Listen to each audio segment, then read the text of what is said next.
Hello all and welcome to Chalk Talk, your source for Ohio State varsity athletics news, updates, and analysis. I'm your host, Kaylee Rentz, coming to you from the Lantern TV studios in Columbus, Ohio.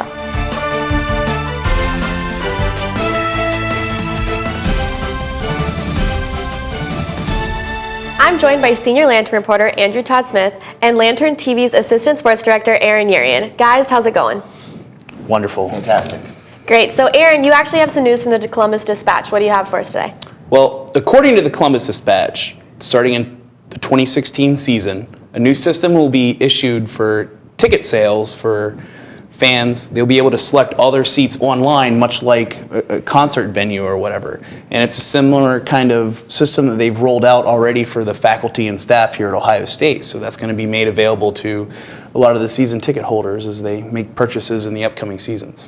Yeah, it's going to incentivize, season ticket holders to be more preferential about where they end up. But speaking of Ohio Stadium, what did you observe from this past weekend's Rutgers matchup? 56-17 Buckeye victory, kind of got comfortable late. What were you witness to, Aaron?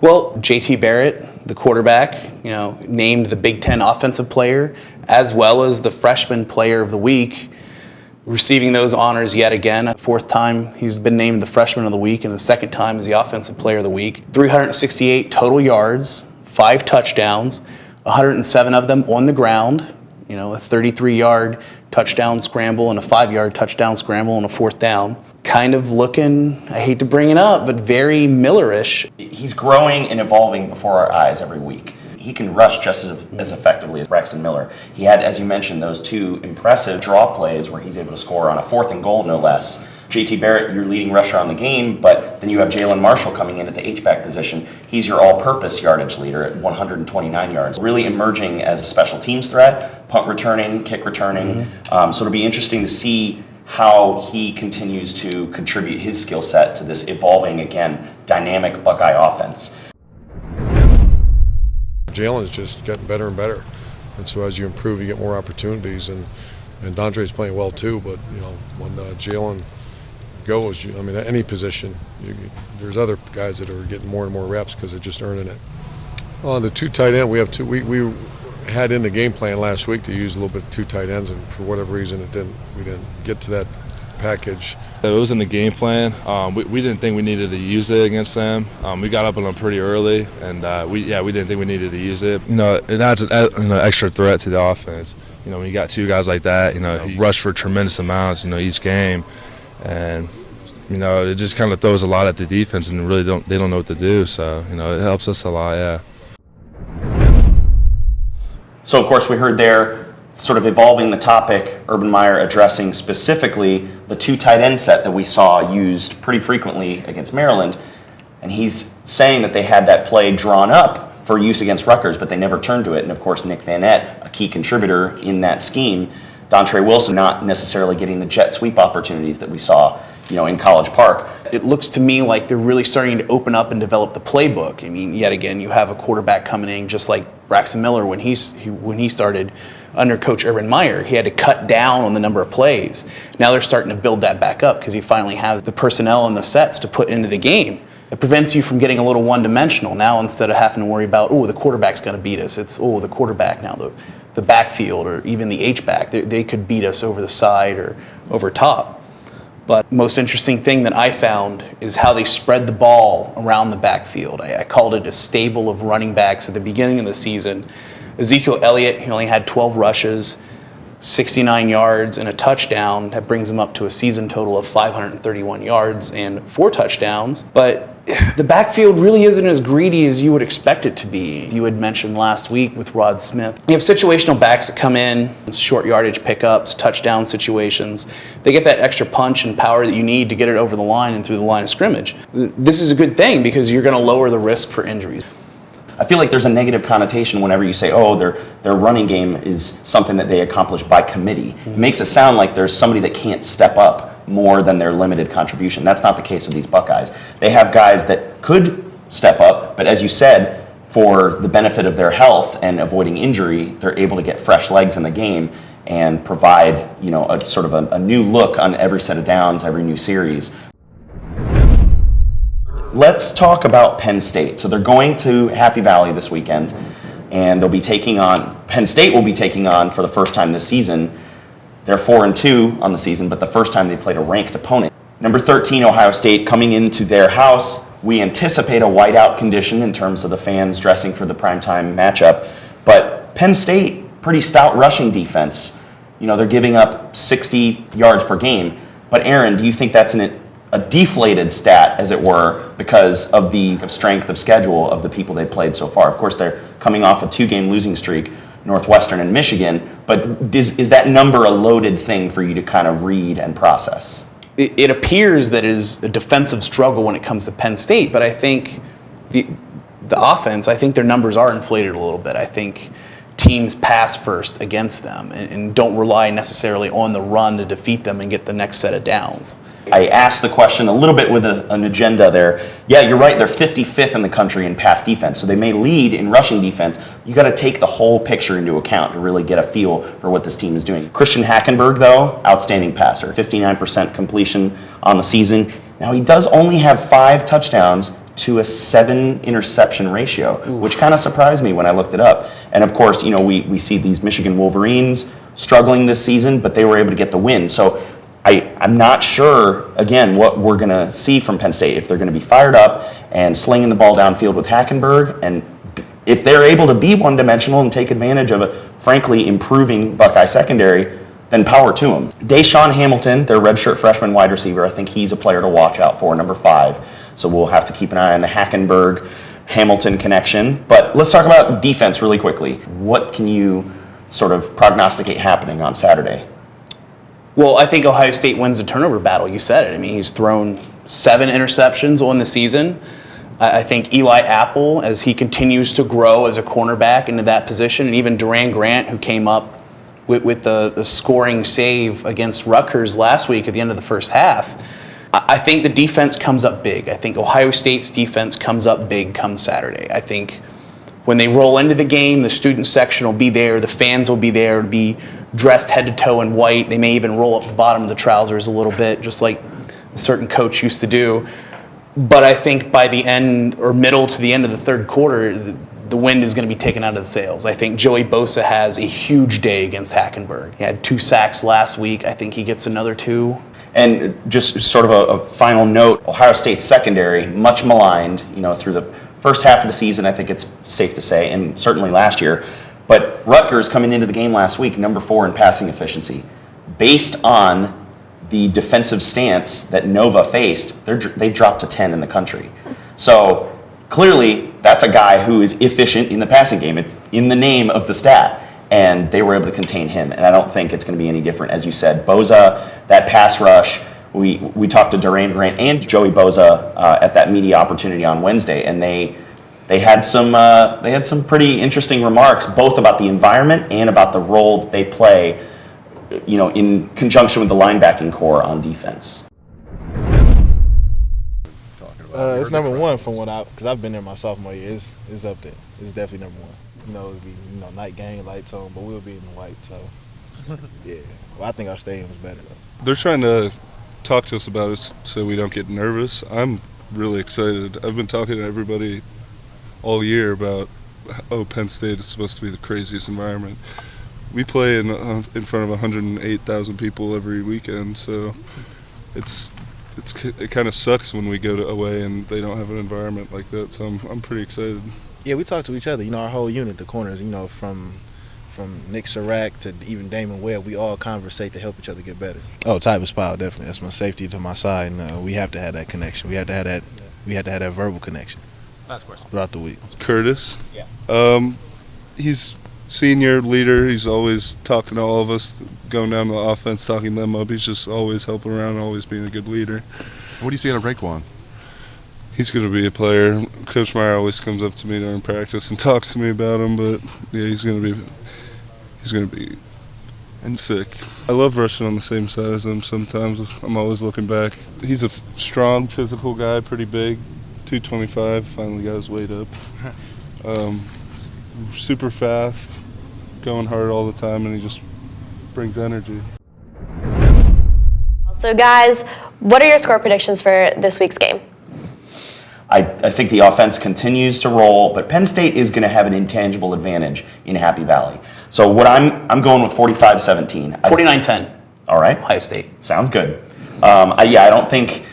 Wrote it down. Yeah, you did. I wrote mine down too. We're not cheating. But I don't think JT Barrett, we discussed his accolades, and he's, continuing to mature as both a zone read rusher and a great efficient passer. I don't think that stops. But I think Penn State will make him sweat a little bit. So it'll be interesting to see what happens. But Aaron, what is happening in the world of women's volleyball as the season continues? Well, it's Michigan week. But before I get into that, the volleyball team, they've been away to Indiana.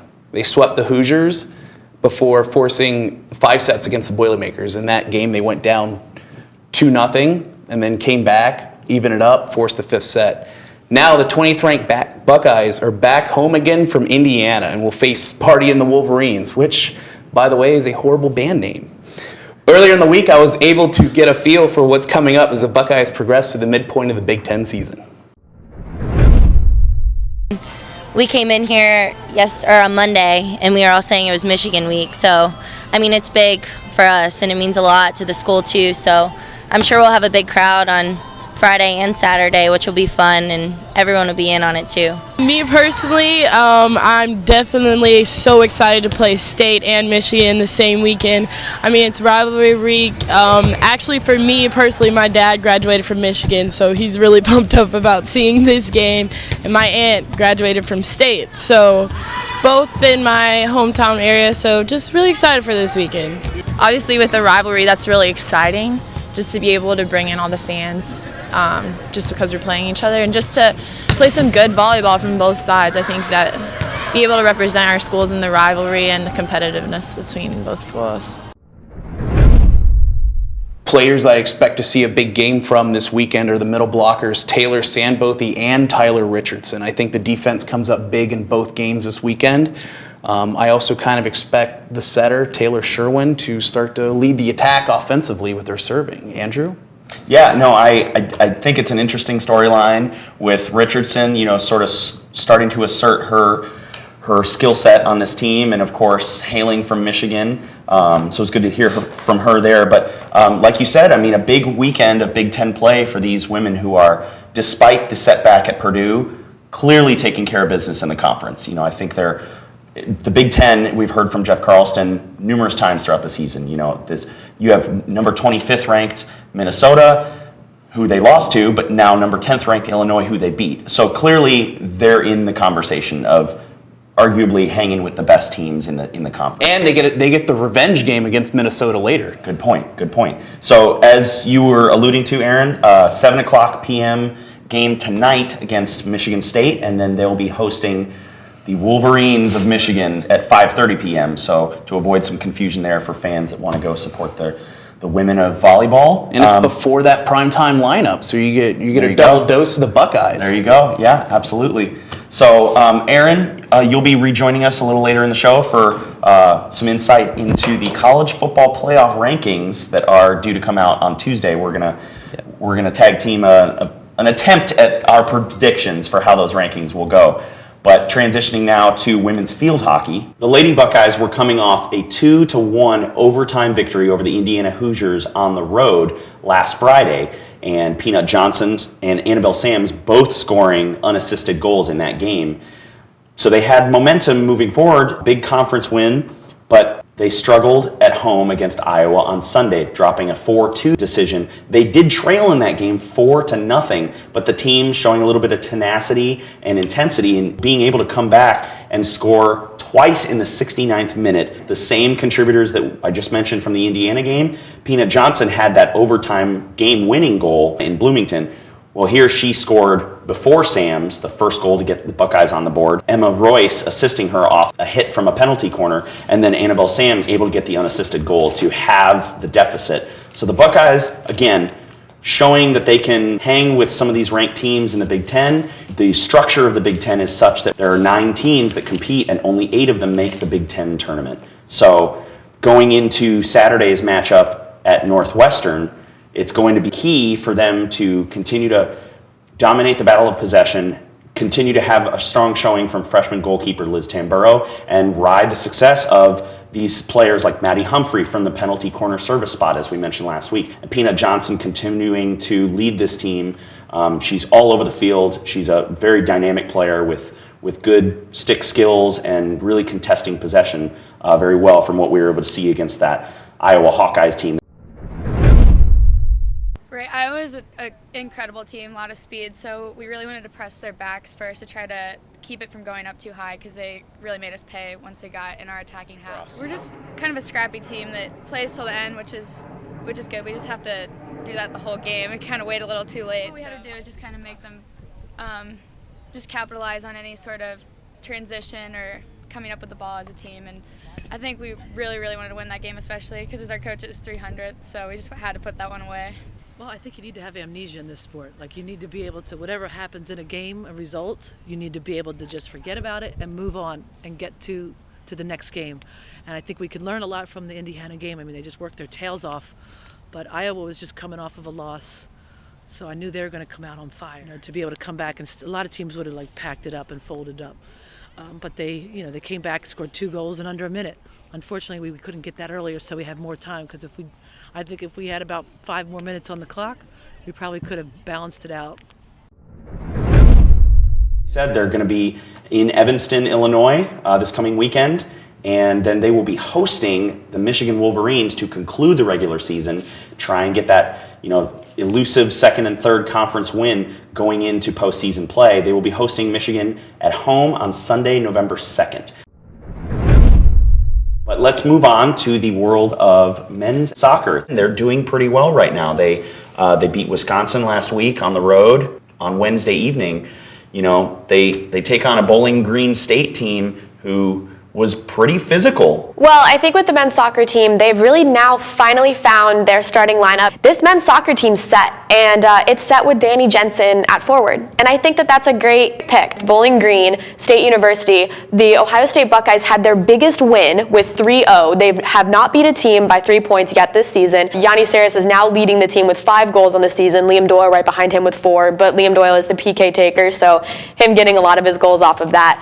But it was a really impressive game, I thought, from the Buckeyes because they held offensive possession. Sure. And that has not happened in the majority of the games that I have called and watched. 2 penalty kicks. The first penalty kick was taken by Liam Doyle, and he got that one right away. And then the second penalty kick came off of a foul on Christian Soldat from the goalie for BGSU. He got a red card. And then Landsberger comes in and has probably one of the most impressive penalty kick saves I've seen from a goalie that just entered the game. No warm-up time, no nothing. Just blocked Kyle Culbertson right away. Unfortunately, the Bowling Green defense was not able to get back in time, and Christian Soldat scored off the rebound. But Ohio State defensively, I think that's a point that needs to be brought up. Yes, offensively they were on point, but the defense was key because Pat Flynn for the Bowling Green State University Falcons, Pat Flynn is second in the nation with 12 goals. But they shut him down. Yeah. And that was really impressive by Ohio State. But also, I think a player that does need to be brought up a little bit is Max Moeller. Because for me, just calling these games kind of from start to finish and being a part of all of it was Coach Bloom stated him as a starting sub, and now he's a starter. And he's coming into this game and he's making a difference. He's creating a lot of offensive momentum alongside Ryan Ivancic. Both players making a huge kind of impact on this team. It was a possession game. We've kind of touched on that in the past, and we talked to Coach Bloom after the game, and he stressed, he basically agreed with the idea that if they're able to control the midfield, we've talked same concept with the women, that seems to make or break these teams. Obviously this was a non-conference game, but still important for their psyche. I agree that Moeller has been impressive. He's a versatile player, kind of that utility guy that you can sort of inject in any position. Ivancic had a great game as well. He was the attacking midfielder that was being aggressive and trying to get along the flank, and they were getting crossing shots in. And they outshot Bowling Green, as you said. They have a powerful scorer in his own right. So for Ohio State to control possession and really kind of assert their game plan, and you mentioned it as well, be defensively stout. But we did talk to Ivancic exactly about that after the game. If we win out, we have a good shot at winning the Big Ten. So this is a big game. We need to win games like this, our in-state games that aren't the big name schools. We lost to Oakland earlier in the season, and that was tough. I know with Rutgers, we're going to try and keep the ball a lot more. We kept the ball really well today, so that's good. If we can keep that moving forward, work the ball and get a couple goals early, it helps a lot more. When they got a guy sent off and there's now one fewer Bowling Green player on the field, it opens up a lot of space for you. But you're right, you have to then possess the ball intelligently in midfield, and I think the guys did a good job of that. 7 o'clock p.m., the game on Saturday, of course, at home. But let's transition now. We had a big weekend of ice hockey, both for the men's and women's. Let's talk about the men's first. Well, in the world of men's ice hockey, they were actually swept by the Miami Redhawks this past weekend. They split a home-home series, and it started with Friday night. They were at the Schottenstein Arena in Columbus, Ohio, and the Buckeyes lost 5-1. And then on Saturday, they traveled to Oxford, Ohio, at Miami University, where they lost 2-1. But the first game with Ohio State, we saw a lot of penalties, and just so many penalties by Ohio State, and that's something that just should not happen in hockey. It just hurts your team a lot. And actually, two of the top defenders, Sam Jardine and Justin De Silva, got 5 and 10 game misconducts. But both of those players also got ejected, which then kind of it hurt the Buckeyes in the next game, as Coach Rawlik after the game on Friday stated that there were going to be some consequences to the guys for having those types of penalties. And we saw the consequences on Saturday when both Sam Jardine and Justin De Silva sat out in that game. The men will be taking on Canisius in Buffalo, New York, them being on the road the same weekend that the women have their games against St. Cloud State. The women will be in the Schottenstein Center, not this coming weekend, but the following weekend. But we were able to witness them take on Bemidji State, of course, the visiting Minnesota team, coming into the OSU ice rink, and the women took them down. It was a 5-1 dominant performance on Friday evening last week. What were your main takeaways? Coach Nate Handeran had a great take on it last week when in his press conference interview, he stated that the team needs to be more gritty. And I think that happened in this game. Julia McKinnon getting a hat trick, her first of the season, and she was the star of that game. Anytime she entered the ice, it was so much faster. It was way harder to do play-by-play, that's for sure. She made my job a little bit harder. She was lights out. She was a player that I just thought was really aggressive. She played really just in the know. She fought for the puck. Yep. And she's taking the spot of, Claudia Kepler. Yeah, you're absolutely right. Kepler, had some opportunities, had some shots, but McKinnon definitely outshone her in this game. As you said, that they looked different when she was coming on. When her line was coming on the ice, it was like they went into overdrive. Cassidy Sauvé had an outstanding performance, freshman goaltender continuing to produce for the Buckeyes, and really frustrated that Bemidji State attack for much of the game. You said, that they were playing pretty disciplined hockey. Kepler was coming in, getting some looks here and there. Ivana Bilic for Bemidji State looked really good, but again, not enough to repel that attack. The WCHA, it's competitive hockey, but Ohio State was prepared for their visitors. During the second game that OSU played on Saturday, they actually won 1-0 as well, so they swept Bemidji State this weekend, and that goal was by Danielle Gagne. So that's all we have for Buckeye Athletics this week. But we're going to reconvene next week, as we're going to cut now to Aaron and I predicting how the college football playoff rankings are predictions. But Kaylee, like I said, we'll see you next week, and we'll be able to recap all this wonderful Buckeye action. Well, that's the big reveal. No surprises here for most folks if you're paying attention to college football. Of course, we'll find out what the voters think next week. Till then, check out Sports Perspective as well as the full version of our Top 25 on Lantern TV's YouTube channel. Yep, the full breakdown of the remainder of the rankings in the interest of time limitations. We wanted to wrap things up for this week. So follow us on Twitter at Chalk Talk OSU. Of course, anything we talk about is fair game. We're anxious to hear your input, and of course use the hashtag CTOSU. And without anything further to cover, for Kaylee Rentz, who will obviously be back next week, for Aaron Yarian, I'm Andrew Todd Smith, and that's all the time we have, folks. Take care.